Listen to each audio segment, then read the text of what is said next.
Quel éternel Dieu, vous bénisse abondamment. Toi qui as bien prié, quel éternel Dieu te bénisse. Bien-aimé, dans notre vie sur cette terre, nous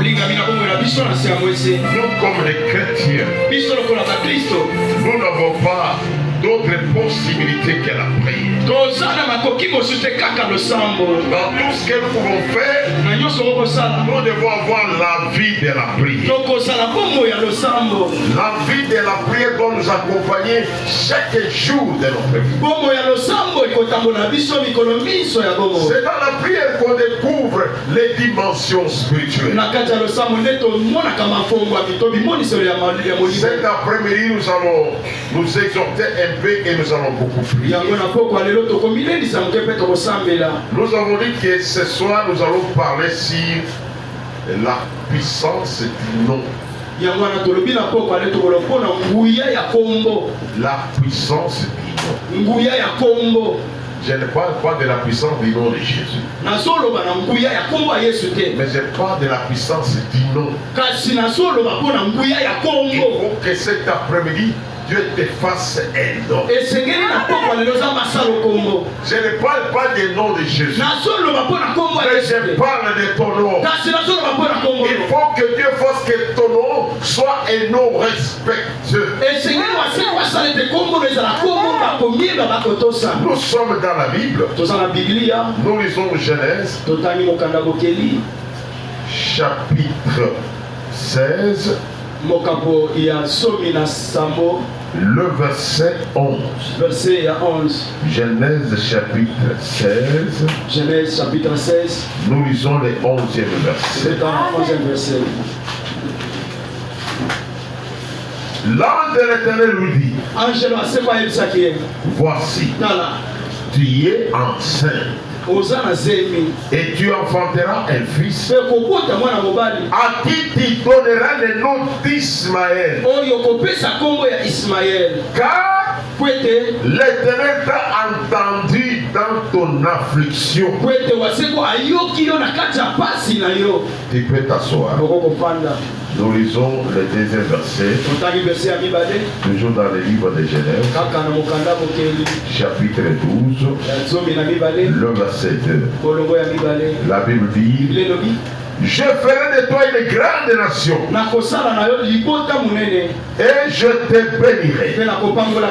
Je rendrai ton nom grand et tu seras une source de bénédiction.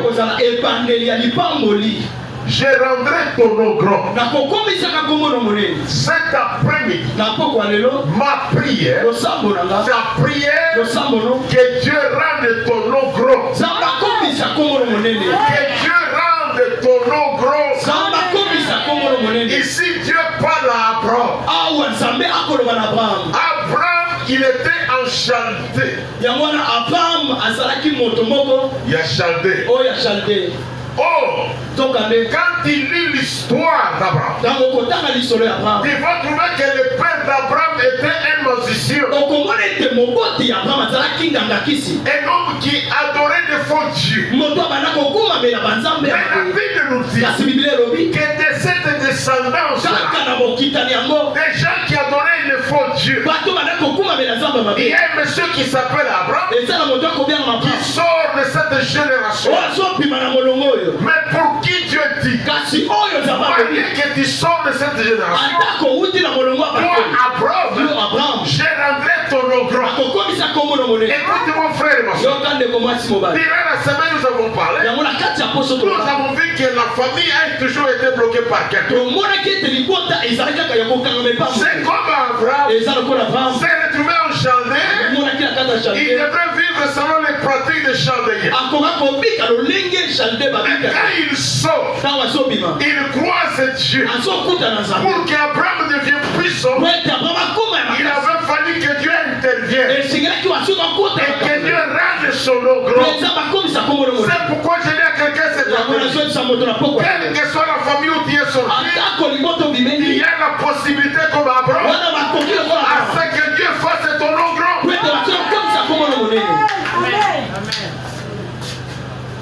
Que Dieu fasse ton nom grand. Dans les noms, il y a les mystères. Les premiers versets que nous avons lus,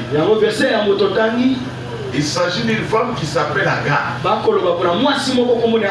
Si j'ai concilié les deux versets là, c'est pour encourager quelqu'un qui peut me dire, mais moi je suis dans une famille tellement compliquée. Comment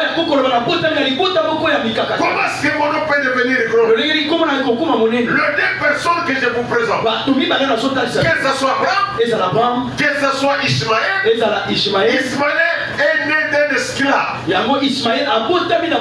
Une esclave que Abraham avait pris dans sa maison. Et comme Abraham cherchait une postérité, Abraham a connu cet esclave. Quand l'esclave est devenu enceinte, l'esclave a commencé à mépriser Sarah, sa maîtresse. Et Sarah décide de chasser cet esclave. Et Abraham accepte. On va chercher cette femme. Mais la Bible nous dit que cette femme se retrouve dans le désert. Pendant qu'il était dans le désert, la femme a commencé à se remonter, elle pleurait, elle était dans l'affliction. Mais dans cette affliction, dans cette souffrance, Dieu va faire quelque chose. Il y a la femme qui enfantera un enfant. Cet enfant que le père a rejeté. Cet enfant que le père s'est de cet enfant-là.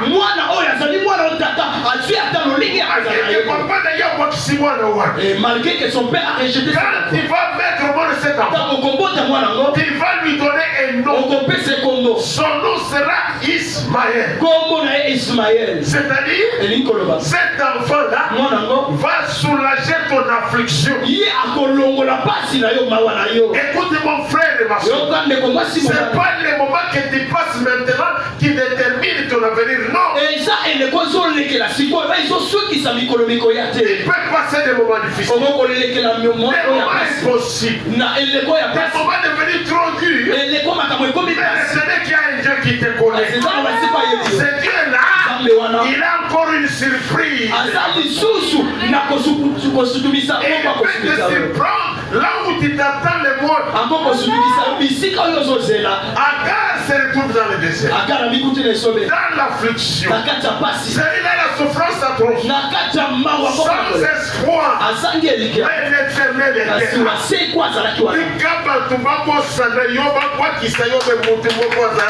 Laisse que les gens te rejettent, que les gens t'oublient, mais il y a une personne qui ne peut jamais te rejeter. Même si tu es rejeté dans la famille. Même si tu es rejeté avec les membres. Mais il y a un homme qui t'intéresse ces choses. C'est Jésus-Christ Nazareth. Il est encore là. Il va changer ton nom. Il va rendre ton nom grand. Ismaël, c'est un enfant qui naît pendant la période la plus difficile. Il est un enfant qu'on pouvait dire un enfant malédiction humaine. Mais Dieu dit, je le bénirai. Et il sera grand. Ce soir, je dis à quelqu'un,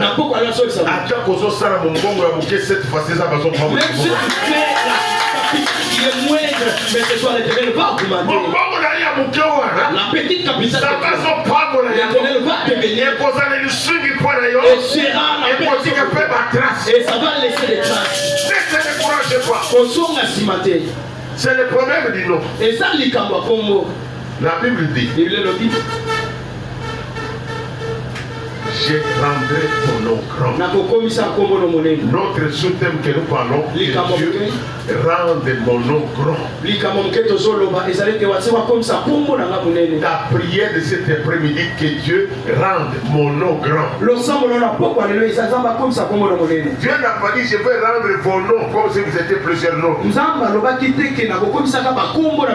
Dieu dit je rendrai ton nom. Ça va kosala kombo na yo koma monene. L'Éternel fera que ton nom puisse te bénir. Même dans le sambo na yo, on kosamba aussi nzambe kombo na ga et koma monene. Même dans ta prière, tu vas dire à Dieu de rendre ton nom grand. Pendant que Dieu parlait à Abraham, Abraham n'a rien. Il n'a rien. Parce qu'il est sorti tout simplement de sa patrie.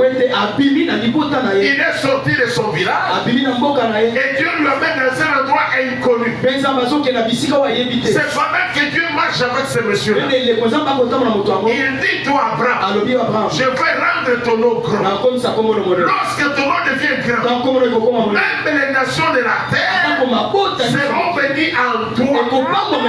C'est-à-dire, quand Dieu rend ton nom grand, il devient une bénédiction pour ta famille. Il devient une bénédiction pour le quartier. Il devient une bénédiction pour ce pays. Mais pour que Dieu rende ton nom grand, il n'a pas besoin que tu fasses beaucoup d'efforts. Il a besoin qu'il t'accepte tout simplement qu'il a la capacité de me rendre grand. Abraham a cru. Et la Bible nous dit, cela lui a été imputé par la justice. Le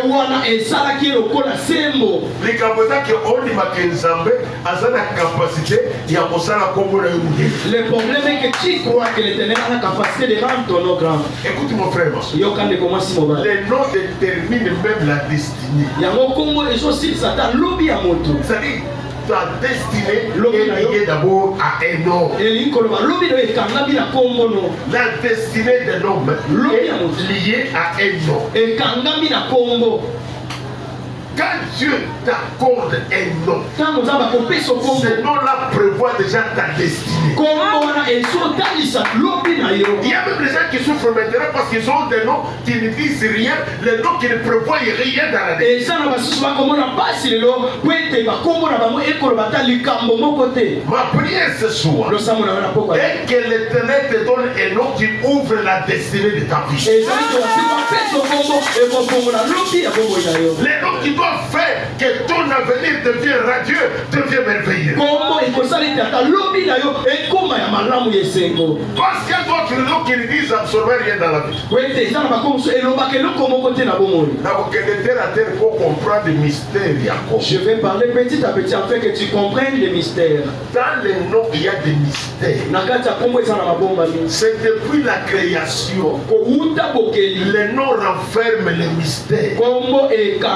Même depuis Genèse, les noms renferment un mystère. Les noms déterminent même le travail que l'on doit faire. Les noms déterminent la capacité et la puissance de l'homme. Les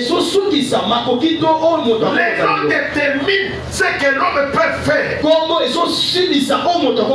Lorsque Dieu envoie Moïse, Moïse dit à Dieu, c'est bien qu'il m'envoie vers le fils d'Israël.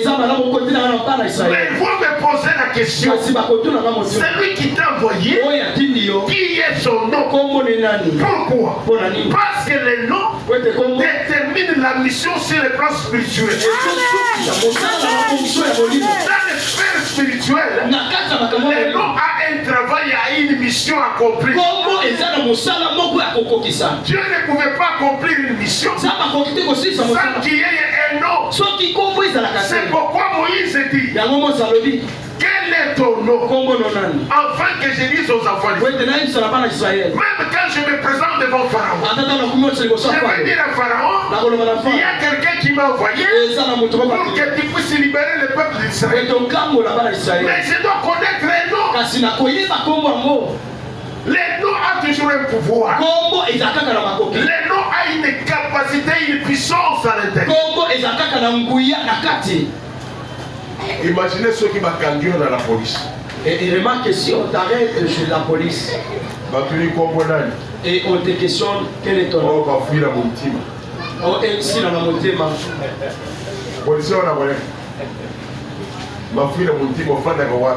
Tu habites où? Qu'est-ce que tu fais? Nous t'avons regardé, tu es suspect. Nous avons vu. Mais ceux qui m'accordent. Et si on arrête quelqu'un? Même pour ce soir. Ton nom? Amen. Mais les noms, tu dois citer, même si tu ne connais pas la personne, qui les connaît? Martin Fayou. Le policier a Martin Fayou. Et les policiers vont répondre à te dire. Parce qu'il y a un nom qui a l'influence. Martin Fayou. Yo Martin Fayou. Toi tu es Martin Fayou. Fayou a marqué son nom. Même s'il n'est pas au pouvoir, mais son nom a une puissance. Les noms imposent une puissance. La manifestation, la marche, Amen.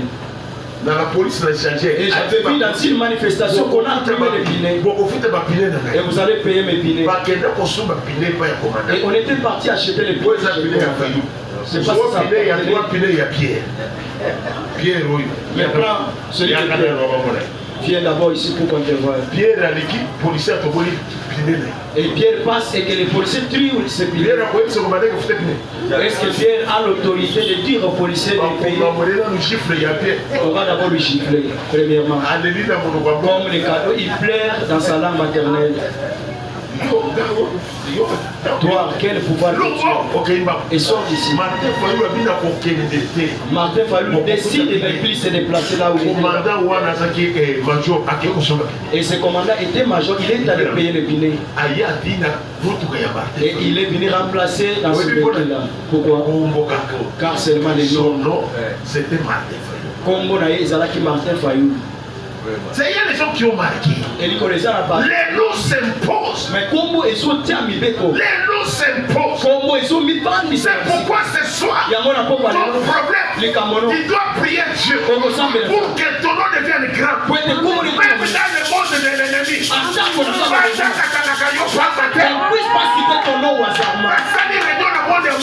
Et on fait les réunions. Et on cite ton nom. Et s'il veut se mettre, et les combats, et même la haine entre là où il est. Tout le monde doit imposer la crainte dans le monde de l'ennemi.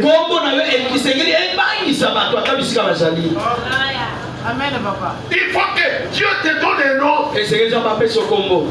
Si tu souffres, c'est parce que ton nom ne dit rien dans le monde de l'ennemi. Quand on cite ton nom, ça n'a pas d'impact Et ça,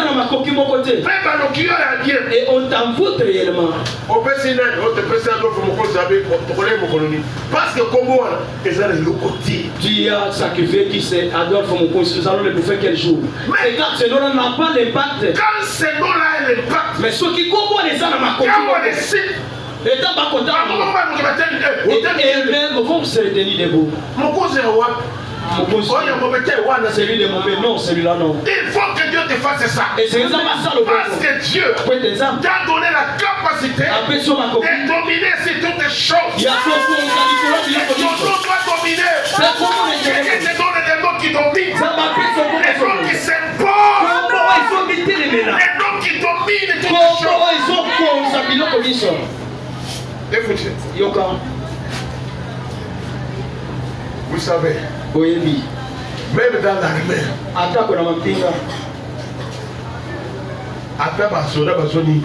et même si les soldats ont le sommeil, alors des généraux. Et si on a mon général, et même si on cite les généraux et que les soldats n'ont pas dit les généraux, il a entendu les noms du général. Ayoki bataille comme général. Quand il écoute général, directement, il sent que c'est mon conservateur. Même si j'étais assis, je dois me lever et je dois respecter. Parce que ce nom-là a un pouvoir à l'intérieur, a une puissance à l'intérieur. Les noms toujours imposer les choses. Dans la Bible, il y a un monsieur qui s'appelle Goliath. C'est monsieur de Goliath. Il est philistin. Les Philistins à cette période, ils étaient incirconcis. Il n'avait pas un Dieu véritable. Mais le problème, Goliath, son nom avait imposé quelque chose dans les contrées environnantes.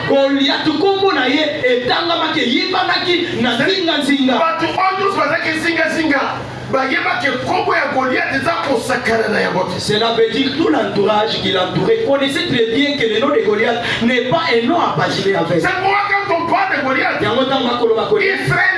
Israël dit qu'il a été son jeune âge. Lorsque Goliath sort, il n'a pas encore parlé. Israël est en train de trembloter. Pourquoi? Les noms tout simplement de cette personne. Malgré qu'elle est avec Dieu, il avait la chaîne de l'Éternel. Il avait un premier roi installé qui s'appelait Saul. Mais devant le nom de Goliath, il allait reposer la crainte. Ma prière est que ce soir, il prie l'Éternel, qu'il fasse ton nom devant les sorciers, devant les magiciens, devant les principautés. Devant les démons, quand tu décides d'entendre ton nom, il puisse commencer à trembloter. Quand Dieu élève ton nom, même si tu n'as pas fait une longue prière, le monde de l'ennemi tremble. Le monde de l'ennemi tremble. Les problèmes, c'est parce que là j'avais prié pour que ton nom soit grand. Or ma Bible me dit toutes les choses que vous demanderez à prier. Vous voyez que vous l'avez reçu. Et vous devez s'accomplir. Seigneur, parce que mon nom soit grand. Parce que tu l'as fait avec Abraham. La Bible dit qu'il ramène les choses passées. Comme il avait fait avec Abraham, qui est notre Père de la foi, il doit le faire encore avec nous. Les noms. Qu'il fasse ton nom grand. Nous, dans la Congo, nous allons facilement. N'est pas le nom qu'on peut envoûter facilement, non. N'est pas le nom qu'on peut jouer avec facilité, non. Ayez quand même le nom qui impose l'effroi, la peur.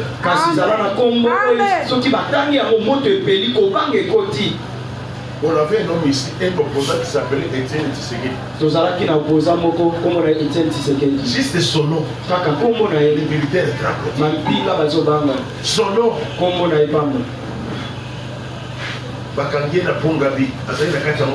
Il était dans les véhicules, on l'avait arrêté, c'est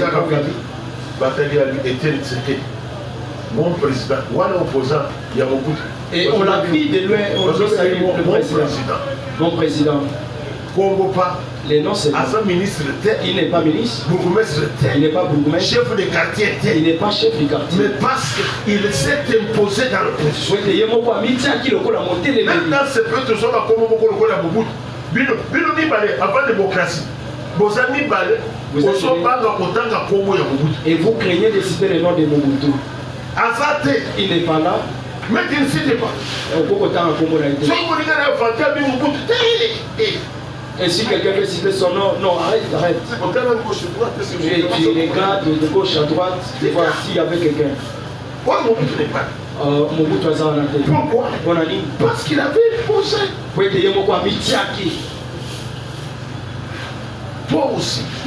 Ceux qui m'ont dit c'était au cas c'est-à-dire au matin et toi, si tu dois savoir si les sorciers t'envoûtent facilement, tu dois savoir que tu n'as pas encore monté dans la prière. Le sang vous a que Dieu fasse des tours grands. Dans tous les domaines. Même dans les affaires. Que ton nom soit grand. Dans ton mariage, que ton nom soit grand. Dans tes projets, que ton nom soit grand. Même dans cette église, que ton nom soit grand.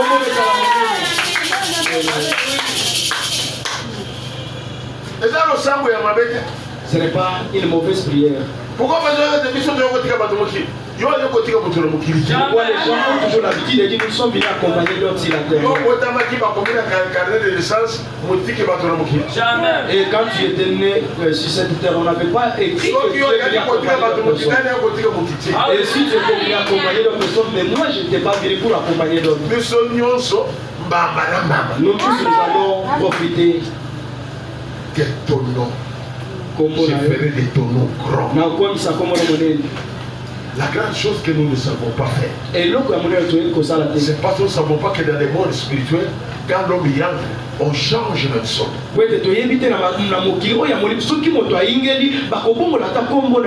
dans la sorcellerie, quand un sorcier monte les dimensions, on change son nom. On lui donne un autre nom. Parce que dans le monde des témoignages, dans le monde spirituel, le nom a un impact. Le nom procure alors une certaine capacité. Même ceux qui font le mysticisme, quand il atteint le niveau de grand maître, on lui donne un nom. Même dans l'armée, quand on va faire les opérations, chaque opération a un nom de code. Opération Serval. On appelle l'opération épervier. Opération c'est-à-dire chaque opération possède un nom parce que le nom ça reflète à une mission bien déterminée.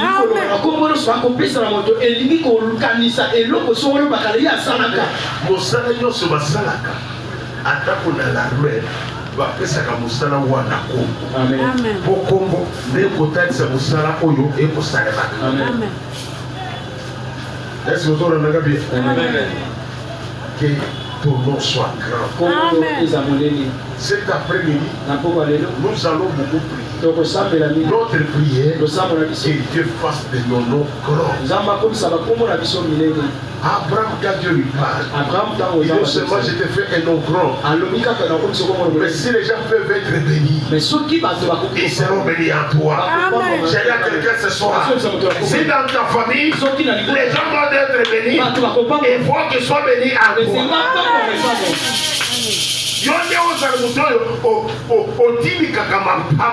Mais c'est toi qui es la source de bénédiction. Et qui a la possibilité d'arriver à cet état-là.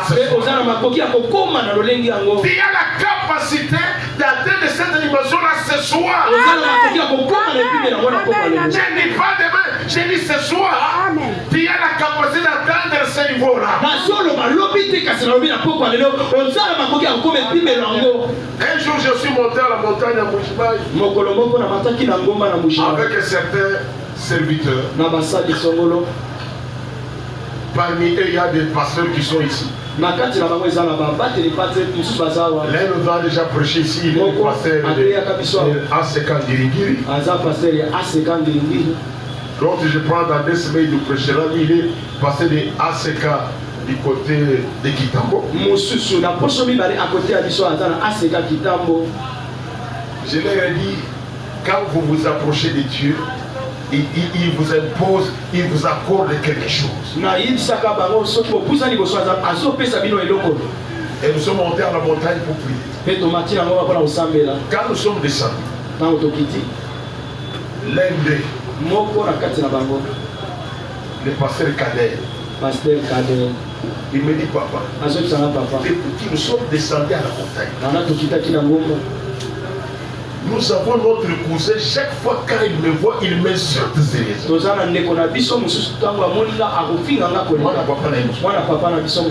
Quand il me voit, il m'insulte, il parle toujours du matin. Mais depuis que nous sommes descendus de la montagne, il ne cite pas mon nom. Il ne me regarde même pas. Quand je le regarde, il regarde sur les choses. J'ai commencé à me demander si j'ai un problème avec lui. Qu'est-ce que j'ai fait? J'ai dit voilà, il a monté le dimanche.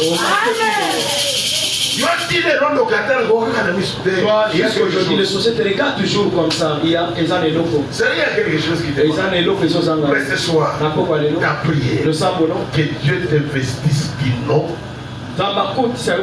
et les noms qui dominent tous les noms. La sorcellerie, c'est un nom. La maladie, c'est un nom. La pauvreté, c'est un nom. Tout ce que tu connais comme problème, difficulté là, ce sont des noms. Mais ton nom, quand ça devient grand, c'est-à-dire, tu domines sur la maladie, ton nom domine sur les possessions, ton nom domine sur les envoûtements. C'est le prière que doit faire ce soir.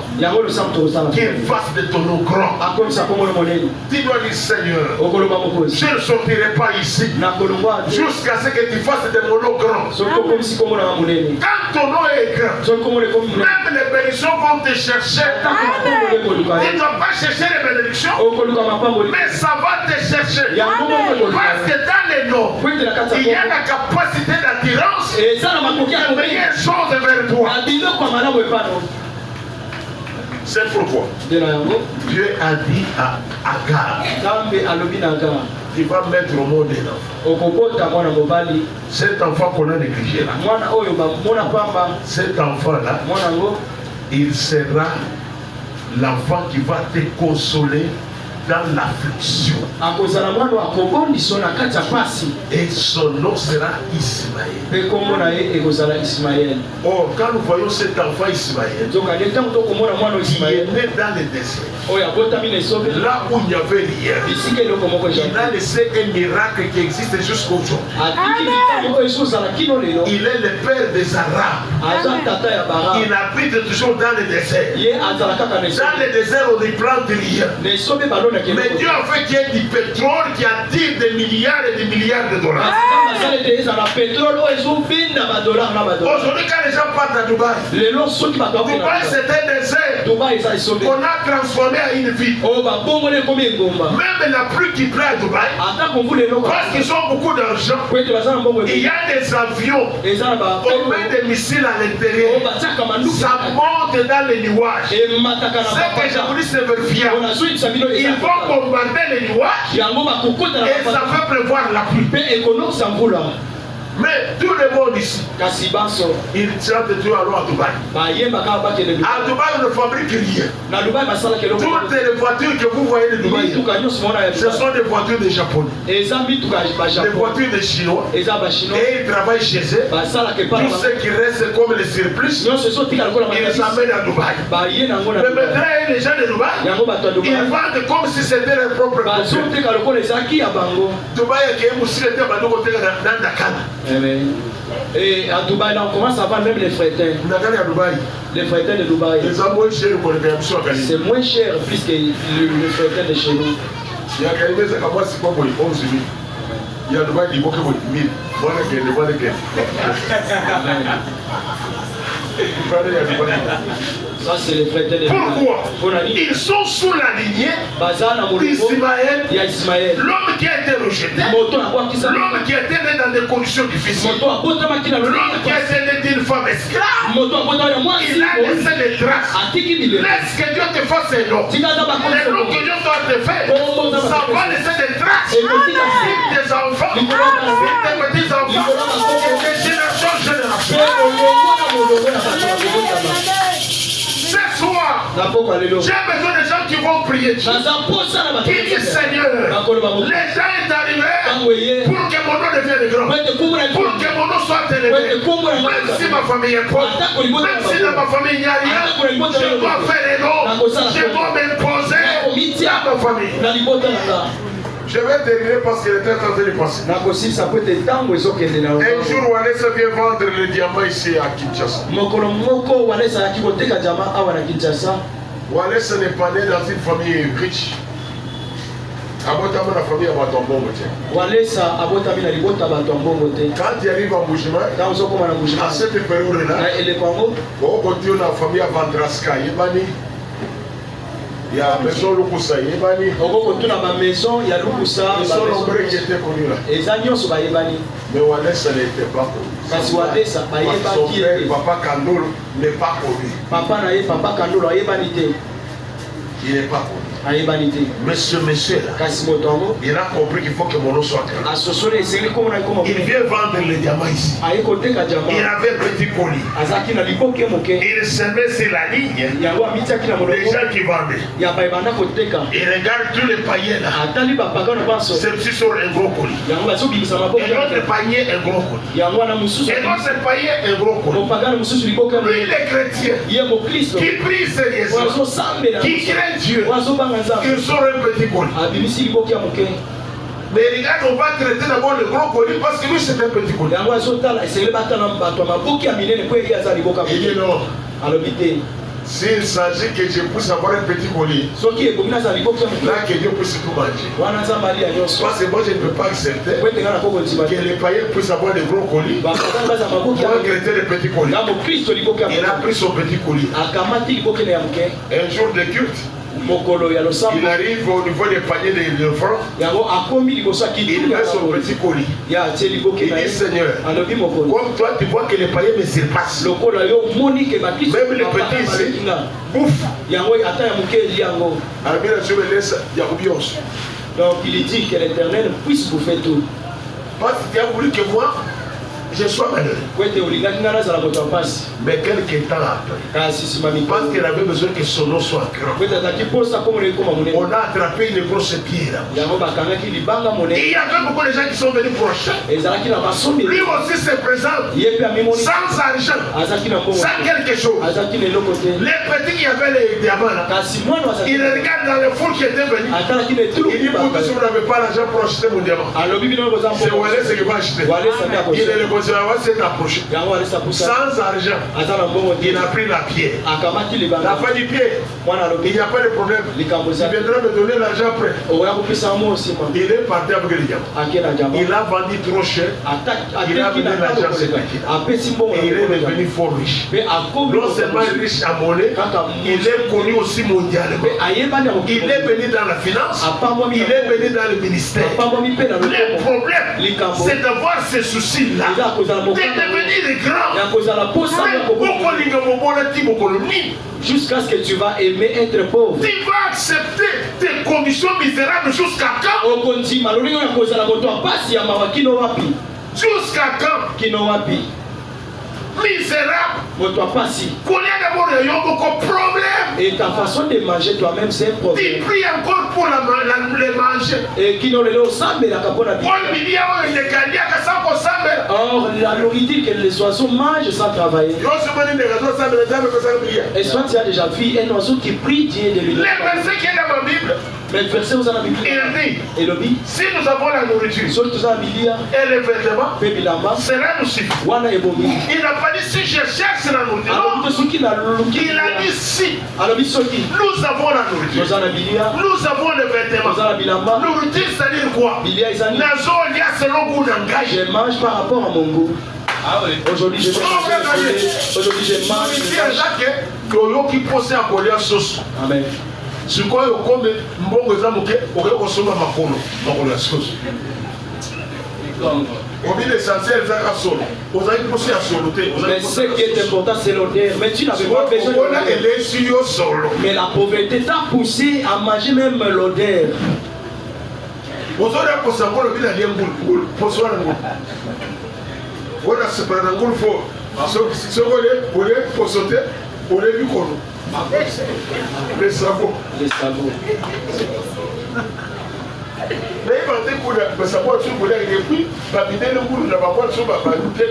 Autour de ça, il faut et je ne sais pas comment les blancs hébergent leurs cochons et même les sabots là, comment est-ce que vous les sentez? Impossible. Il n'a pas dit ça. Il a dit si nous avons la nourriture. C'est la nourriture, c'est que Dieu me mange. J'ai passé 8 ans en bourse. Pendant ces 8 ans-là, Dieu m'a beaucoup appris. 8 ans. Dieu m'a beaucoup appris. J'ai observé quand on cultive le maïs. Les oiseaux, quand ils vont manger, allez à Kalissan ou à Mokete. Il ne peut pas manger. Et ils sont quand ils volent du sang. J'ai abandonné à Mokete. Il ne peut pas manger les petits maïs. Et regarde que l'animal connaît très bien choisir. Thompson, moins 6. Moins 6. Si on regarde le musulman, on appelle le Nani Mbanga. Les mâchoires. Mbanga. Je mange les mâchoires. Si on mange les Mbanga, on vient les années.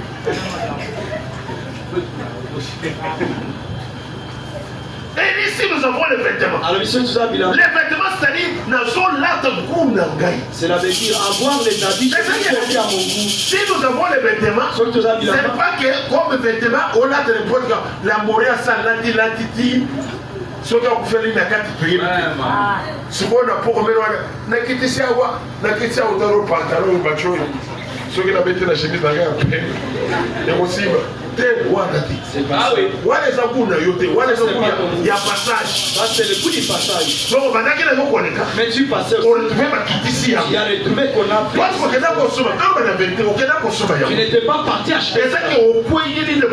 Cela veut dire que tu étais tombé. Tu étais tombé dans ce coup. Et tu as trouvé que les prix, c'est tu as dit je puisse couvrir les corps, tu n'as pas compté. Non, quand nous avons les amis, c'est-à-dire, nous avons super 100, nous avons super 100. Nous avons super 300, nous avons bien. C'est ça, si nous avons tous un ayango. Amen. On n'a pas dit nous cherchons, nous avons.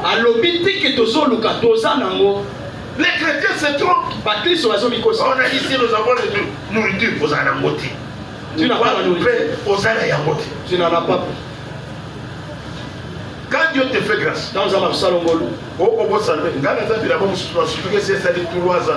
moi j'ai d'autres habits que j'ai oubliés. Ça fait 3 ans que je ne porte pas cela. Je n'ai pas porté. Et j'ai oublié même cela. Pour j'allais en cascade. Pour la zone en Wébélé. Mon autant que la banque, moi, ça a socoré ma chemise à peine. Attends. Maman, on va nous montrer ma chemise habitée. Il y a papa avec cas. Et un jour, quand on était à Boutou, le maman avait fait la lessive de chemise blanche à Bokala. Et elle a étalé cela. Les gens demandaient est-ce que maman tu vas les défilent de chemises. Ce n'est pas toutes les chemises. Mais elle avait seulement les chemises blanches. Mais on pensait que c'était les chemises. Ce n'était pas pour vendre. C'est pour se vêtir. Si nous avons la nourriture, nous devons prier. Nous devons quitter dans de mauvaises conditions. Toi-même, tu vois ta vie, tu dis ce n'est pas ma vie. L'essentiel, et même la nourriture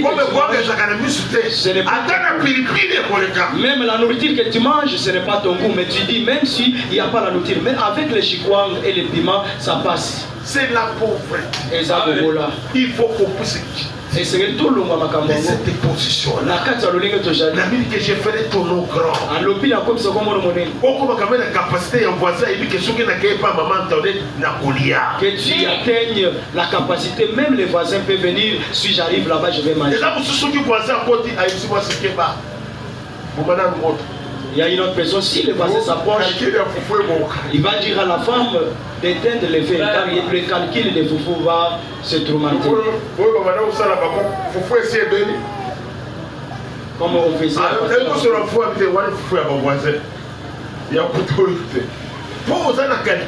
Quand tu n'as pas de calcul. Tu vas voir quelqu'un qui regrette pour toi aller foufou. Donc il trouve ça. Il va y aller sous. Allez à kilo. Et à cause de la pauvreté, vous verrez que la personne va regretter quand les gens viendront chez lui pour manger. C'est la pauvreté. Il dit à Abraham, quand je fais ton nom grand, les gens seront bénis en toi. Que tu sois une source de bénédiction. Quand les gens ont des problèmes, il sait que quand je vais voir l'espoir, même si je n'ai pas la totalité de la réponse, et je ne sais pas ne plus que la moitié, que ton nom doit être grand. Et c'est ça la différence. Un enfant de Dieu dans une famille doit montrer la différence. Amen. Dans la famille d'Abraham, pour que quelqu'un soit béni, il doit recourir à Abraham. C'est pourquoi, jusqu'à ce jour, il désirait de s'affaire le fils d'Abraham. Or, ils ont d'autres parents qui sont ils ont d'autres patriarches qui sont sortis après Abraham. Même avant Abraham, il y avait des gens. Mais la Bible nous dit que le fils d'Israël s'appelle la descendance d'Abraham. C'est pourquoi, même quand le va guérir la femme qui avait les dos courbés, il dit que celui-ci est la fille d'Abraham. C'est-à-dire, la bénédiction a pour référence Abraham. Ce soir, il y a la possibilité de faire en sorte que même ta famille soit bénie en toi. Même ton foyer soit béni en toi. Que Dieu vous bénisse. C'est ça la prière que nous allons faire. Que fasse que mon nom soit grand. Il a dit à Abraham, je ferai ton nom grand.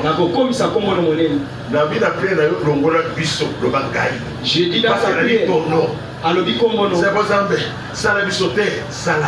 Tu vas dire à Dieu de ne pas faire nous ensemble, non. Tu dois citer ton nom seulement, que Dieu fasse ton nom. Il doit être une source de bénédiction. C'est pourquoi ce soir, j'avais voulu t'exhorter pour te faire croire que dans les noms, il y a l'identité. Dans les noms, il y a la destinée. Dans les noms, il y a une mission que l'homme peut accomplir. Dans les noms, il y a des bénédictions. Quel est ton nom être? Le nom de bénédiction ou le nom de malédiction? Je vais chuter. Imaginez le corps de Mikolo Yadelo. Et regardez comme il se chute. Et on t'arrête pendant la nuit. Quel est ton nom? Je suis Nanga. Mon nom c'est Nabutu. Pendant la nuit. Mon nom c'est Corneille Nanga. Comment on a les Corneille Nanga? Est-ce que tu connais ta suite? C'est la mort. Toi-même tu connais ta suite. Amen. Même si tu as la carte, on va la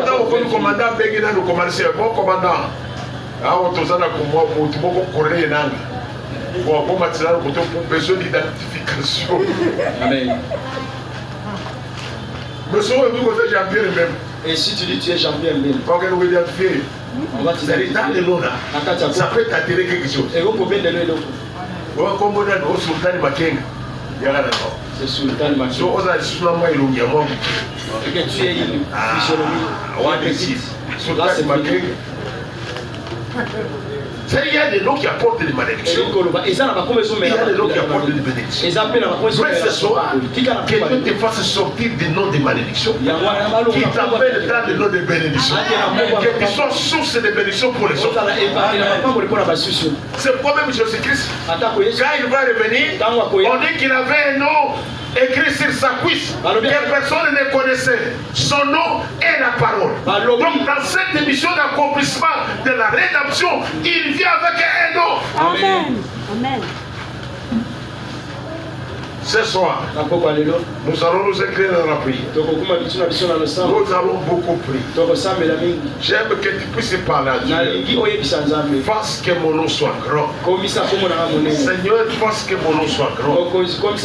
Enlève-moi le nom de malédiction. Les noms qui ne m'attirent rien.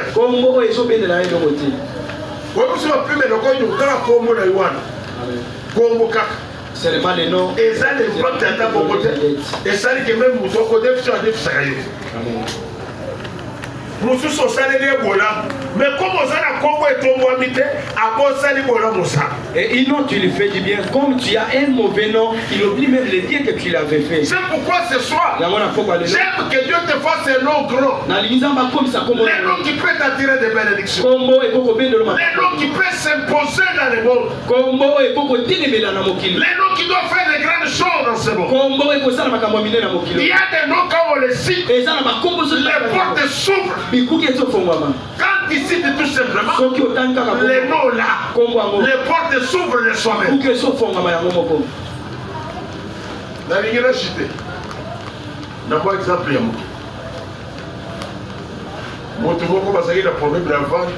il y a chambre froide. Asa pasteur et pas il y a Tambolko. Même ceux qui nous font d'avoir de la pécrim.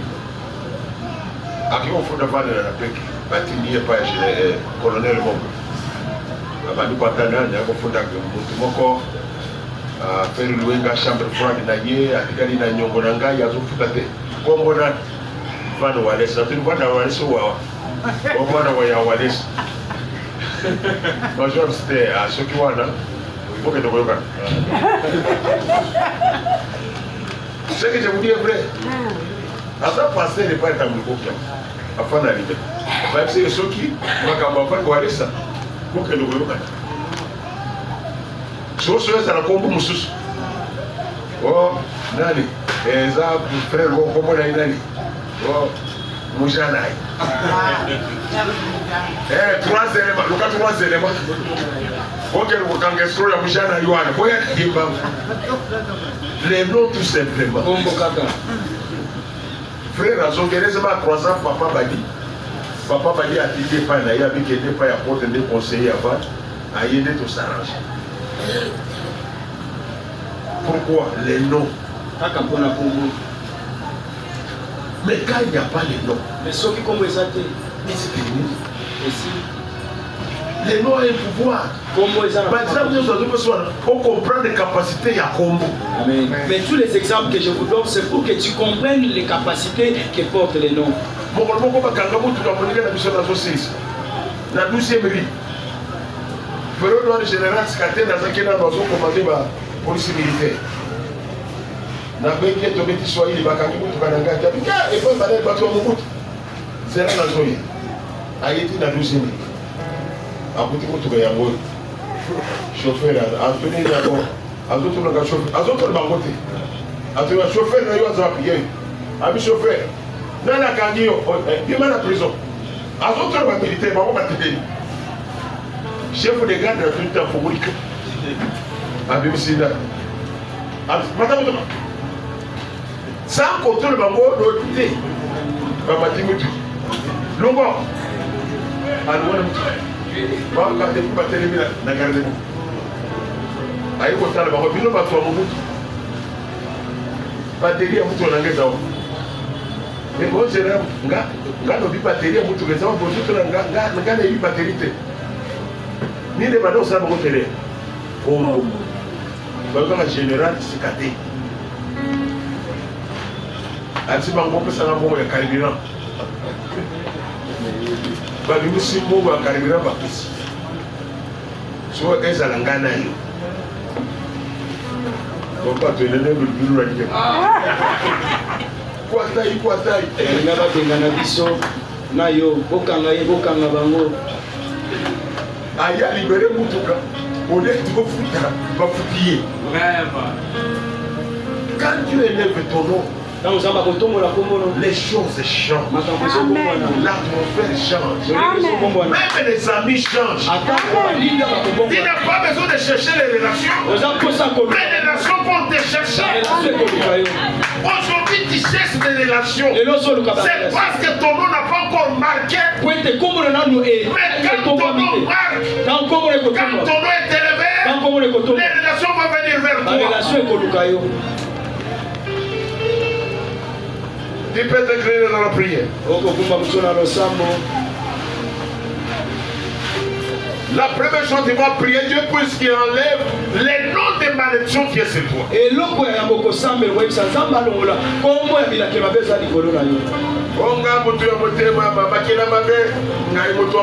Toutes ces histoires doivent quitter.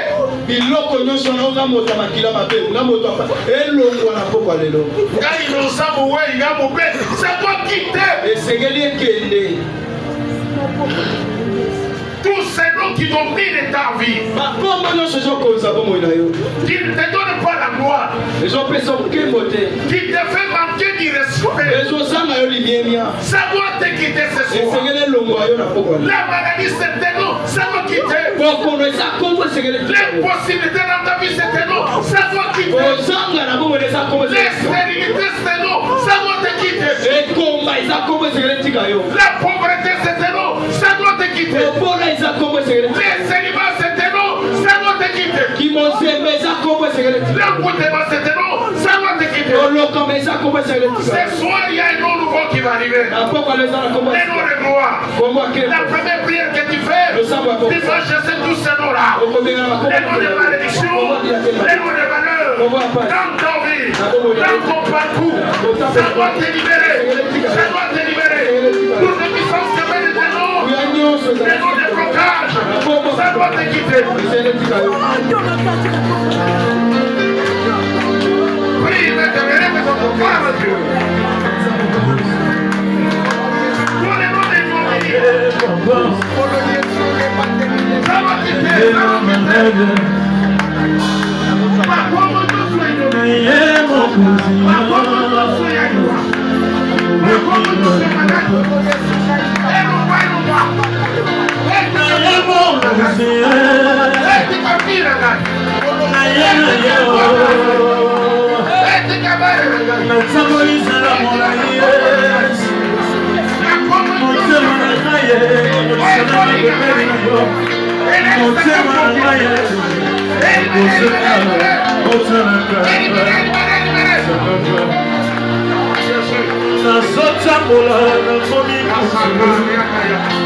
nakonaka na miso bato bakomi na koseka jobe sakaka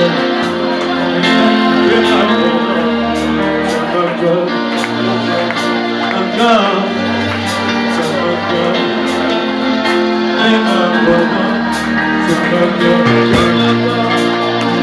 Oh,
Porte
Dans ma vie, elle a fait un détempère.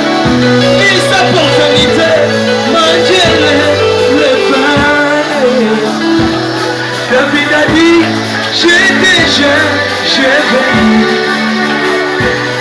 Jamais vu un homme manger le pain. Une opportunité, manger le pain.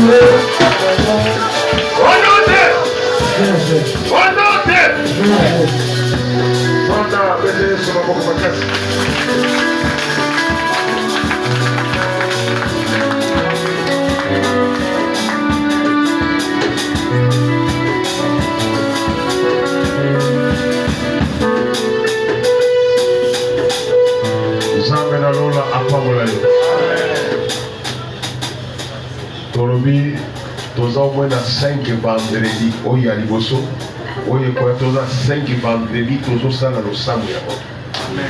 5 vendredi, tokosaka ba prière ya moto. Bien aimé, esengeli tokota na dimension ya sika. Amen. Nzambo oyo tozotea bino aza na capacité wana. Aza na possibilité wana. Na beteli bino lisolo, je crois c'était dimanche. Na binga naza na nga Brazzaville ati. Mais pas passer à biso Brazzaville pour ba katisa. Il faut na kotela ba relation na nga ya Brazzaville pour ba katisa ki. Bango ba kolomboka. Baza na relation. Mais nga na la police, na immigration à Brazzaville, naza na relation bazo respecter ga. Les amis, puissance ya Congo. Puissance ya Congo.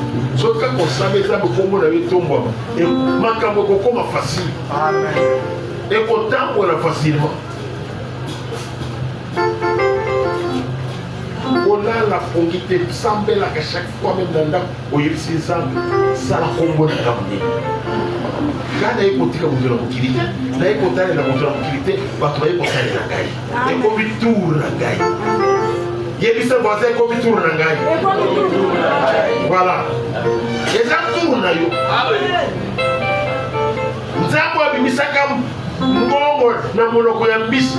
Ba mbisi wana bakufate bazakaka.